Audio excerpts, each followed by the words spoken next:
Podemos, hermanos, leer un pasaje en la segunda carta de los Corintios, en el capítulo 5.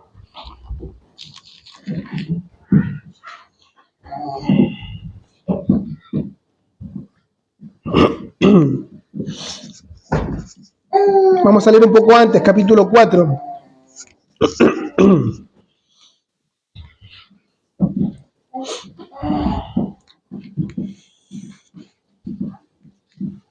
Vamos a leer el versículo 6 primero. Dice: Dios, que dijo, de las tinieblas resplandecerá la luz, es el que ha resplandecido en nuestros corazones para iluminación del conocimiento de la gloria de Dios en el rostro de Cristo. Pero tenemos este tesoro en vasos de barro, para que la extraordinaria grandeza del poder sea de Dios y no de nosotros. Afligidos en todo, pero no agobiados; perplejos, pero no desesperados; perseguidos, pero no abandonados; derribados, pero no destruidos. Llevamos siempre en el cuerpo, por todas partes, la muerte de Jesús, para que también la vida de Jesús se manifieste en nuestro cuerpo. Porque nosotros que vivimos constantemente estamos siendo entregados a muerte por causa de Jesús, para que también la vida de Jesús se manifieste en nuestro cuerpo mortal. Leemos ahora en el versículo 16.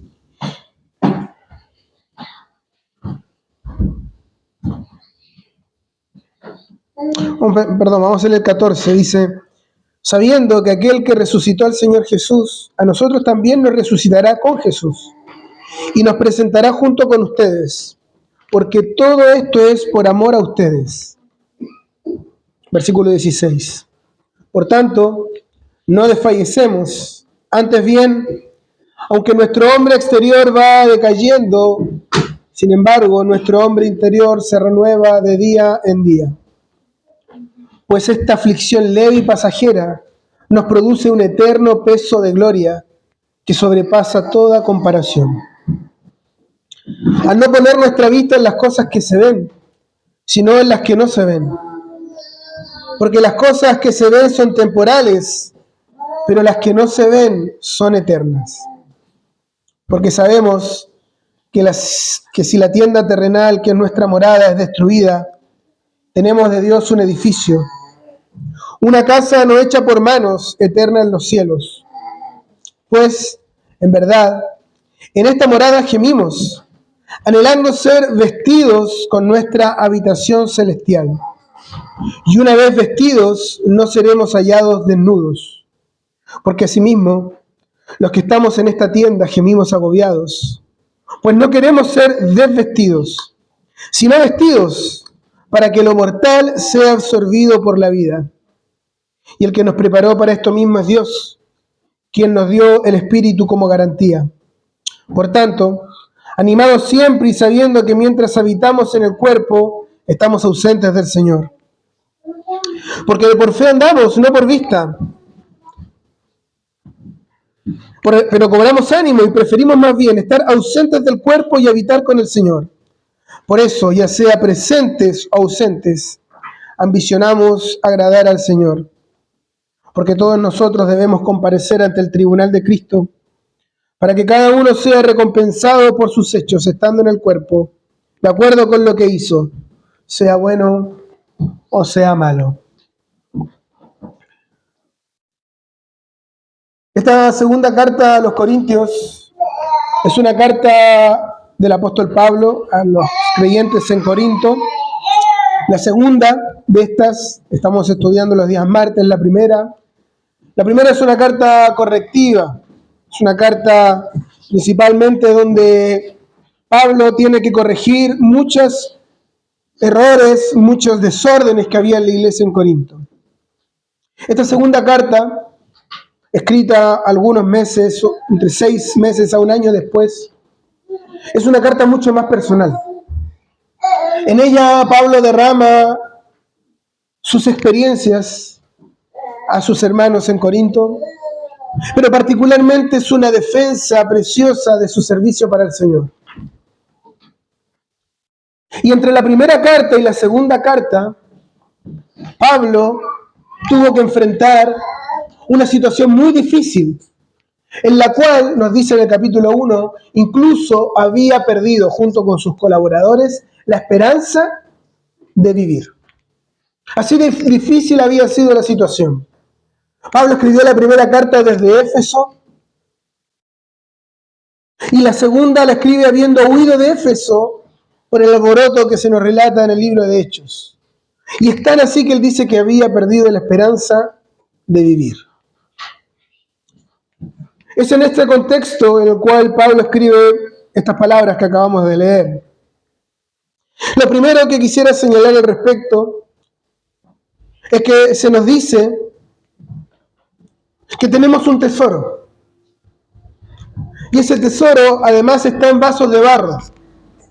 Pienso que cuando Pablo escribió esto, tenía en mente una escena del Antiguo Testamento muy definida. Por honor al tiempo no la voy a leer, los que la conocen, ¿cierto? La recordarán, los que no la pueden buscar en el libro de Jueces, capítulo 6, 7 y 8. Se trata de cuando Gedeón luchó contra los madianitas. Dios le dijo a Gedeón que tomara 300 hombres y con esos 300 hombres fuera contra el campamento de los madianitas de noche.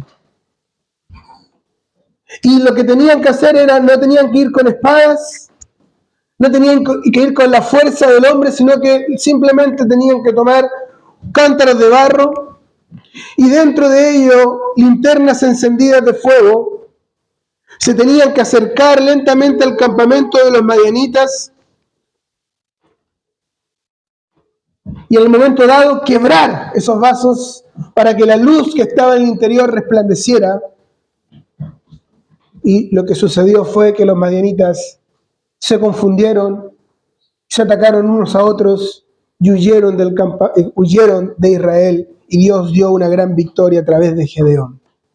Y acá nos dice que nosotros también tenemos un tesoro como esta linterna encendida en la oscuridad dentro del cántaro de barro. Pero estos vasos de barro somos nosotros. Es este cuerpo frágil. El barro es una figura de lo terrenal. Porque el hombre, ¿cómo fue formado? Dios tomó del polvo de la tierra y creó al hombre. Por lo tanto, estos vasos de barro no hablan de nosotros y nuestras propias fragilidades humanas, fragilidades corporales. Hemos sido muy despertados por el Señor acerca de la fragilidad de la vida, por un lado, pero también de la fragilidad de la salud, de nuestros cuerpos.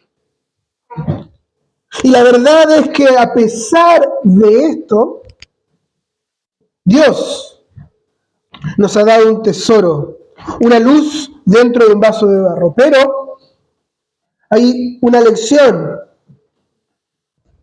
que todo cristiano debe aprender tarde o temprano. Y es que Dios quiere que para que esa luz ilumine, el vaso debe ser quebrado, como fue en el caso de Gedeón. Y por eso, esos son uno de los motivos por los cuales Dios permite cosas en nuestra vida que a veces nos desconciertan.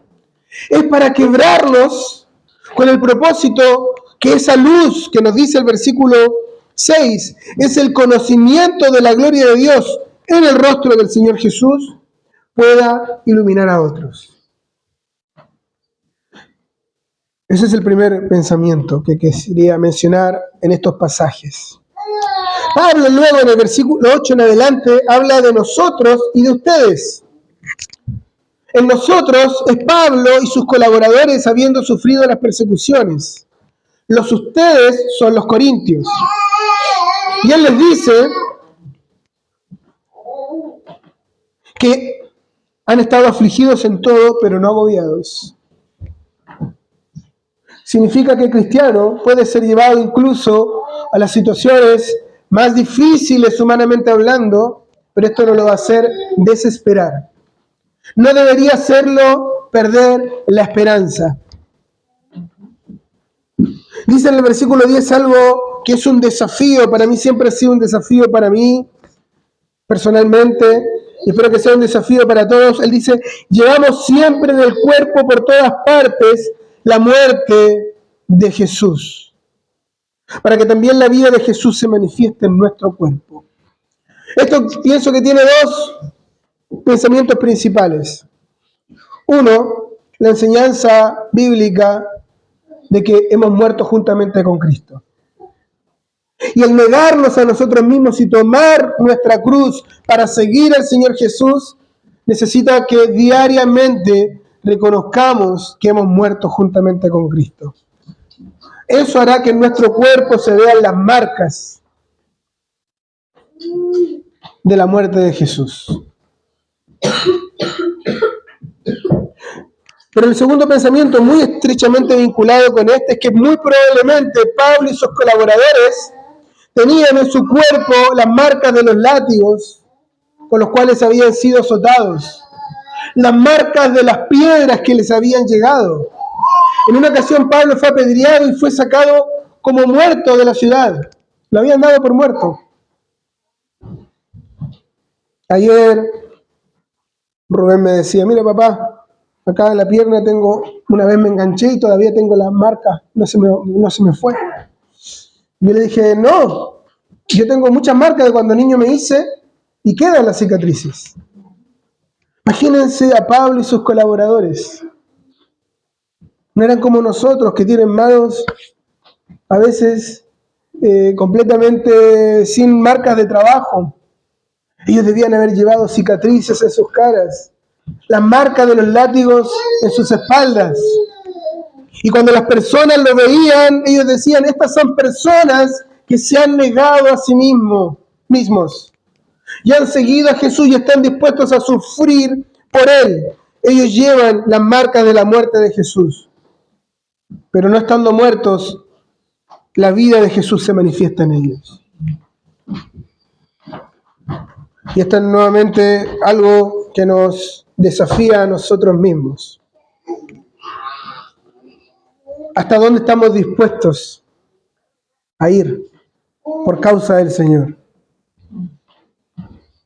La palabra nos dice que si el Señor, es la voluntad del Señor, Él nos puede llevar incluso hasta la muerte. Luego en el versículo 14 dice, sabiendo que aquel que resucitó al Señor Jesús, a nosotros también nos resucitará con Jesús. ¿Cuál era el motor principal de estos creyentes para ir más allá de sus fuerzas? El motor era la realidad de que un día ellos resucitarían. Siempre me gusta esta historia, la he repetido en varias ocasiones, la voy a volver a repetir.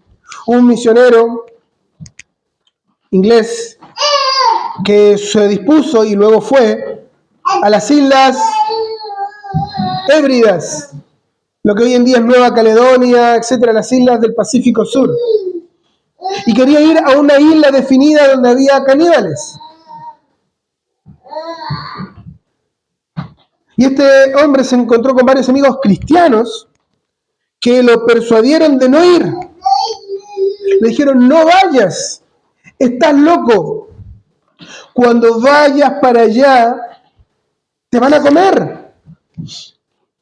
Y él simplemente respondía, ¿es verdad? Yo voy a ir y quizás aquellas personas a las cuales voy me matarán y me comerán. Pero ¿sabes qué va a pasar contigo, querido amigo cristiano? Tú vas a quedarte acá en Inglaterra, vas a trabajar, vas a tener tu familia, vas a crecer, vas a quizás llegar a ser anciano, morirás, te pondrán en un cajón, te pondrán en la tierra y te comerán los gusanos. Sin embargo, al menos yo seré, si esa es la posibilidad, comido por aquellos a quienes yo fui a hablarles del Señor.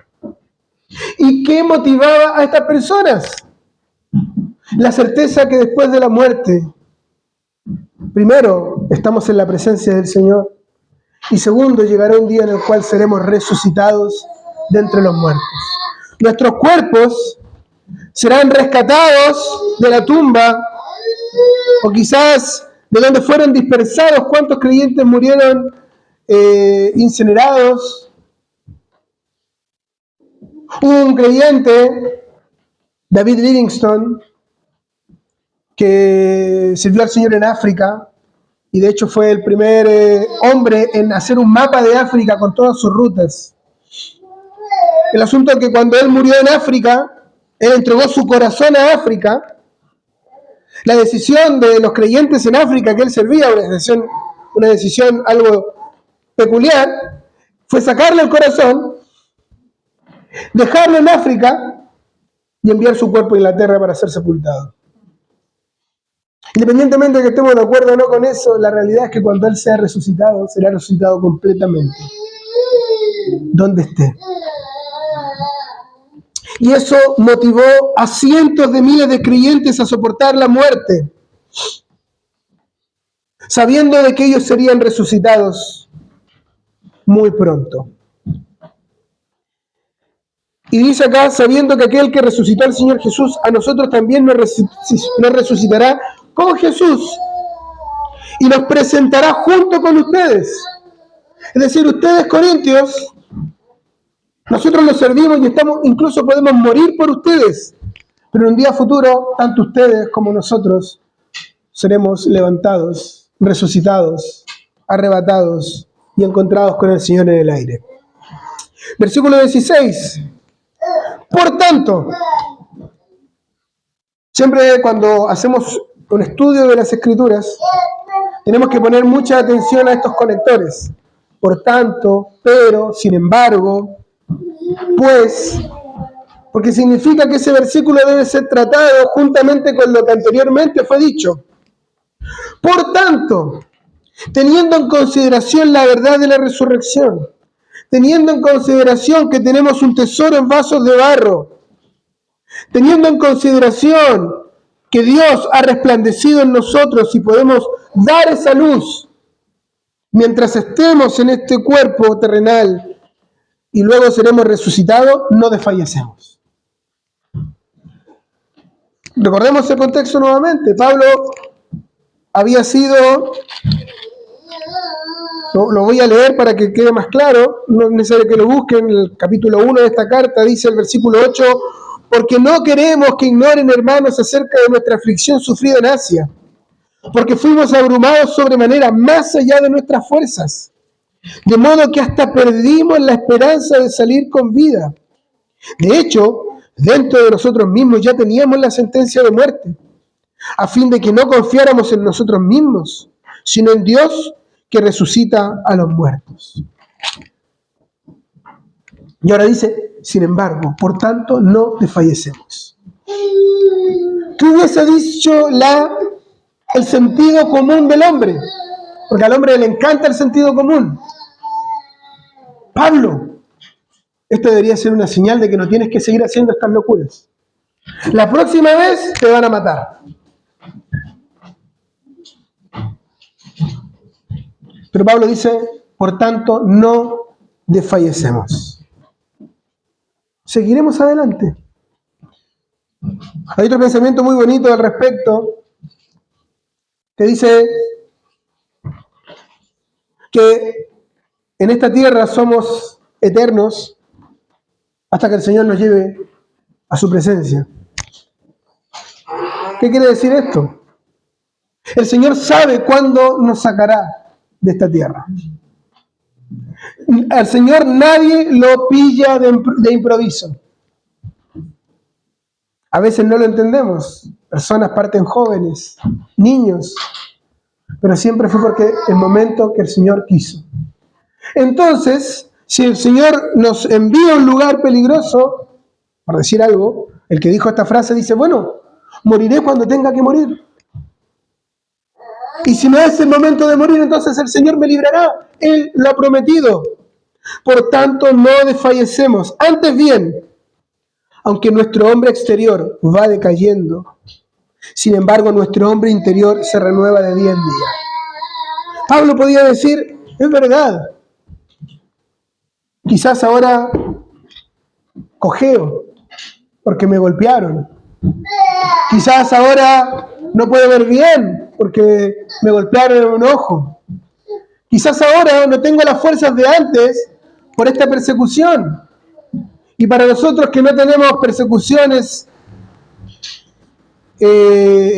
visibles, esto se puede traducir en el paso del tiempo. Alguna persona ya no ve como veía antes. Alguna persona ya se cansa cuando sube las escaleras. Otros pierden la memoria. ¿Y cuánto más? Pero hay una realidad para el creyente que, a pesar de que esto sucede y hay un decaimiento del hombre exterior, el hombre interior, la vida nueva dada por el Espíritu Santo, tiene una renovación diaria. Dice el versículo 17, pues esta aflicción leve y pasajera nos produce un eterno peso de gloria que sobrepasa toda comparación. Imaginemos una balanza. Pablo acá se está imaginando una balanza, estas balanzas antiguas, ¿cierto? Que tenía dos partes y cargaban así, ¿cierto? Pablo dice, esta aflicción es leve y pasajera. Se levanta hacia arriba. Pero del otro lado genera un eterno peso de gloria. Es precioso. Nuevamente, Pablo dijo en el capítulo 1 que esta aflicción lo llevó incluso a perder la esperanza de vivir, y sin embargo dice que acá fue leve y pasajera, pero produjo algo, un eterno peso de gloria. Hermanos, cuando vivimos circunstancias difíciles, personalmente hablando, en nuestros cuerpos, nuestra salud o nuestras familias, etcétera, pongamos estas cosas en las balanzas que el Señor nos da. Si las ponemos en el lugar correcto, del otro lado va a dar un eterno peso de gloria. Va a pesar mucho y nos va a acercar mucho más al Señor, que sobrepasa toda comparación. Es incomparable. Versículo 18. Pero esto solamente sucede que al poner nuestra vista en las cosas que se ven, al no poner, nuestra vista en las cosas que se ven. Es fácil que cuando hay circunstancias que no entendemos, nuestros ojos carnales se fijen en las cosas materiales. Una gran cuenta que pagar, una casa que volver a reconstruir, etcétera, etcétera. Pero para que podamos poner en la balanza de la manera correcta, debemos poner nuestra vista en las cosas que no se ven. Las cosas que se ven son temporales. Las cosas que vemos acá, esta puerta, ese calefactor, todo esto pasará, es temporal. Las cuentas que pagar, el auto que reparar, todo esto es temporal. Pero cuando nosotros nos abstraemos de esta realidad para mirar lo que no se ve, entendemos que estas cosas son eternas. Lo que Dios nos ha dado tiene un peso superior. Y a partir del capítulo 5 explica un poco lo que viene diciendo antes. Dice, ¿por qué? No voy a hacer toda la explicación del pasaje, pero mencionar que Pablo menciona tres términos muy interesantes. Utiliza el término desnudos, utiliza el término desvestidos. En la Reina Valera no se nota tanto eso. Recomiendo, si alguien puede conseguir otra traducción para estudiar este pasaje después, la Biblia de las Américas es una buena opción, porque hace la diferencia entre desnudos, vestidos y desvestidos. Me dice, bueno, desvestido y desnudo es lo mismo. No, no es lo mismo. Ahora vamos a ver por qué. Porque sabemos que si la tienda terrenal, que es nuestra morada, es destruida, ¿cuál es esta tienda terrenal? ¿Nuestra casa? ¿No? ¿Qué será? Acá Pablo está hablando de nuestro cuerpo. Nuestro cuerpo actual, el que recibimos del momento en que el cual fuimos concebidos en el vientre de nuestra madre, hasta el día en el cual el Señor nos llama a su presencia, ya sea a través de la muerte o a través de su venida, es una tienda. ¿Qué pasa con las tiendas, con las carpas? Yo voy a acampar, levanto una tienda, pero ¿qué pasa? Si llueve, se puede entrar el agua, si viene el viento, se puede mover, y finalmente llegará el día en el cual la tienda fue levantada, pero después la tengo que desarmar fácilmente. Así es nuestro cuerpo. Un día es levantado, pero en cualquier momento esa tienda puede ser desarmada. Pero si bien sabemos esto, dice el versículo 1, tenemos de Dios un edificio incomparable. Veía tristemente los videos que los hermanos que fueron a visitar a Venezuela compartían. Por un lado estaban los edificios en ruinas y por el otro lado había cientos de carpas de las personas que estaban viviendo allí. El edificio que Dios tiene preparado para nosotros no es un edificio que se derrumba, tampoco es una carpa pasajera, es un cuerpo glorificado en los cielos. Este es el edificio al cual Pablo hace referencia acá. Si esta tienda se deshace, es decir, si morimos, Dios ya tiene para nosotros un cuerpo que es un edificio no hecho por manos y que es eterno en los cielos. Acá este edificio no está hablando de las mansiones en el cielo, de una morada física en los cielos, está hablando de un cuerpo que ya no sufrirá de los dolores de la rodilla, que ya no sufrirá de la pérdida de vista, que no sufrirá más de los dolores del corazón, de los dolores de riñones, que no necesitará medicamentos, que no perderá la memoria. Un cuerpo eterno y estable para siempre. Versículo 2, pues en verdad en esta morada gemimos. Y es verdad. Gemimos, ¿por qué? Porque anhelamos ser vestidos con esa habitación celestial. Y una vez vestidos, no seremos hallados desnudos. Cuando un creyente muere, cuando cualquier persona muere, el ser humano es alma, cuerpo y espíritu. Y nuestro cuerpo es la carpa, la tienda de campaña, el tabernáculo de nuestro espíritu. Cuando nosotros morimos, es como que si la tienda se bajara y nuestro espíritu queda desnudo, queda sin su vestimenta. Y Pablo dice, anhelamos ser vestidos para que no suceda el ser desnudados. Cuando un creyente muere,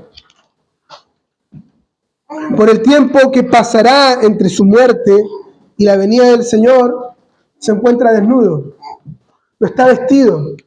Por eso Pablo en el versículo 4 dice, los que estamos todavía en esta tienda, todavía los que estamos vestidos, gemimos agobiados, pues no queremos ser desvestidos, sino vestidos.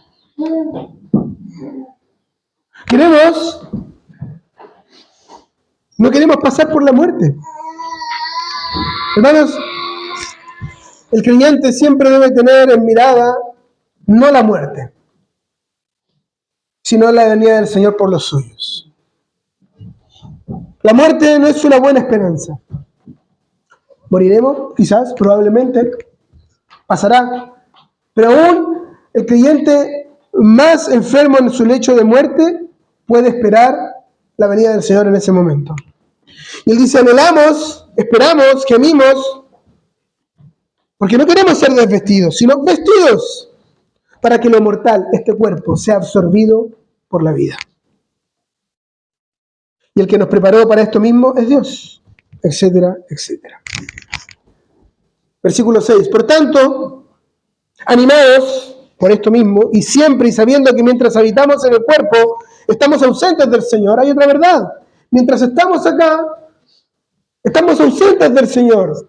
Es verdad, donde hay 2 o 3 reunidos en nombre, ahí estoy en medio de ellos.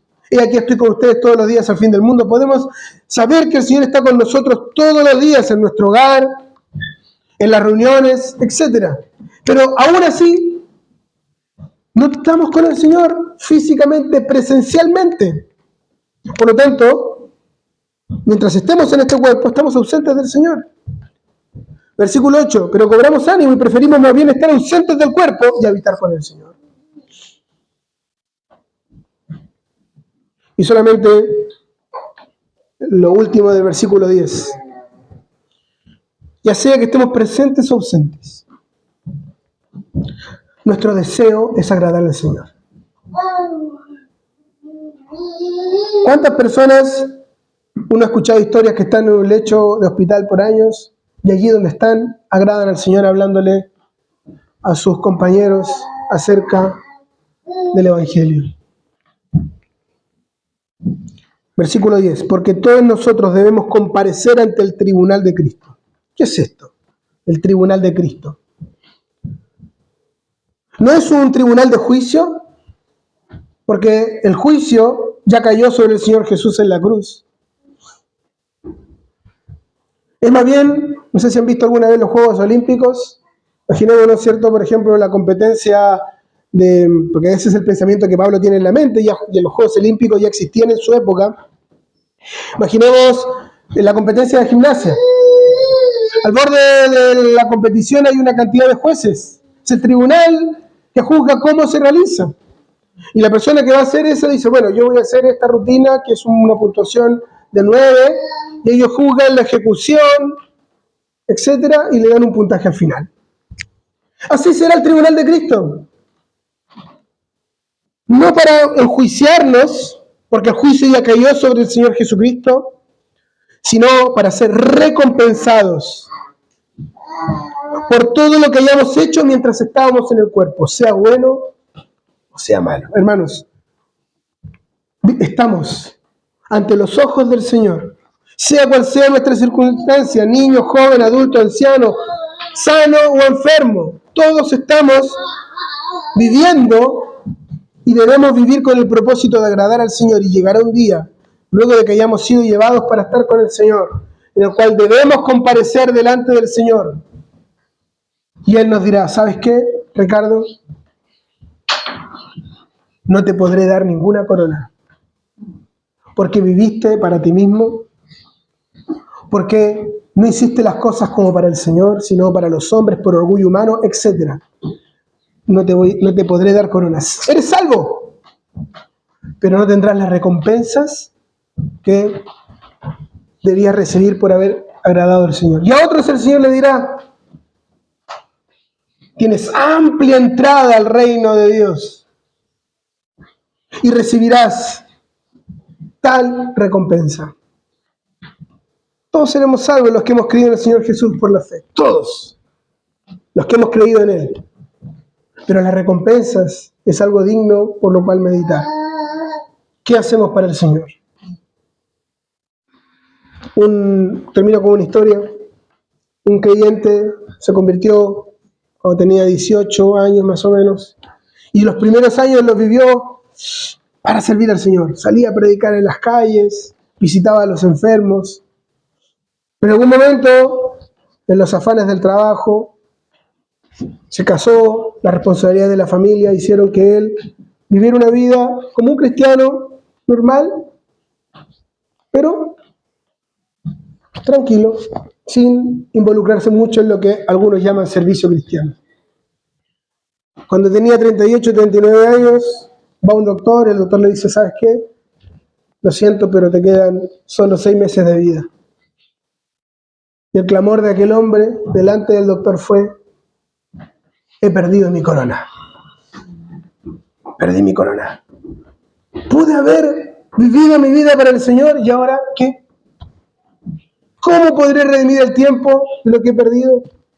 Que el Señor entonces nos anime con estas palabras.